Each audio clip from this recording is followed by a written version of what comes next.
So yun, what's up mga dol? So yun, may nagtatanong sa akin kung stock size lang ba yung swing arms ko na RCB swing arms. So yun, stock size lang yan dol. Ayan. Natatanong siya kung sasayad ba siya sa gulong. Dahil naka big tire concept tayo. Ayan.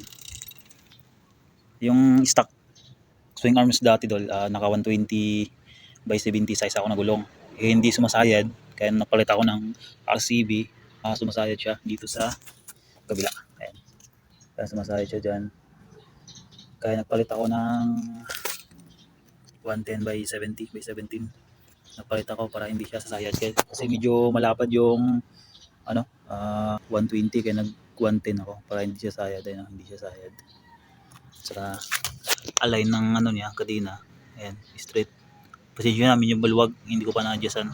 Maluwag lang pero align ng kadina niya. Sprocket niya. Ayan, goods na goods. Ayun lang dol, ride safe. So yun, what's up mga dol? So yun, may nagtatanong ulit naman sa akin kung ano yung diskarte ko doon sa stock front fender na hindi sasayad siya sa gulong ko kasi nga naka big tire concept ako. So yun, ito lang yan dol. Ayan, bumili lang ako ng sa Shopee, meron to, flat bar.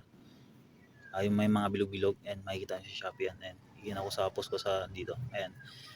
Tapos pinutol ko lang hanggang mga 2 bilog lang. Tapos nilagay ko dito at saka dito para umangat lang siya konti. Sa kabila, ganun din. Ayan, ganun din sa kabila. Para hindi siya sasayad dito. Ayan. Umangat siya konti. Kasi minsan kasi sumasayad dyan dito eh. Ayan, tingnan mo. Umangat siya konti. Pero kita yung butas dito. Ang nilagyan ko lang, ito lang, bolt dito, kabilaan. Pero yung dito, hindi ko na nilagyan ng bolt yan. Matibay naman yan. Ayan o. Matibay yan. Yun lang dol. Ride safe. So yan dol, what's up? So yan, may nagko-comment sa yung nakarang video ko na sirain daw yung Raider. Ayan. Shoutout sa'yo Pops. So yan, siguro bago yung motor niya. Siguro yung motor niya yung bago ngayon na nagyayabang. Yung forma na yan, sirain. Kita mo naman yung setup niyan. Hindi naman gaano ka madiin yan, pero maganda yan sa paningin ko. Ayan, papakita ko sa iyo yung sirain kong Raider. Ayan. Tingnan mo yung odo niya. Tingnan mo ng maigi. 97,000 plus yung takbo. Ayan, kita naman yan.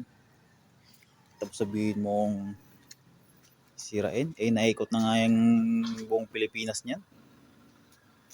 Baka yung motor mo hindi pa umabot ng kalahati ng udo ko. Lagutok na yan. Baka hindi pa umandar yan. Yun lang Pops, ride safe.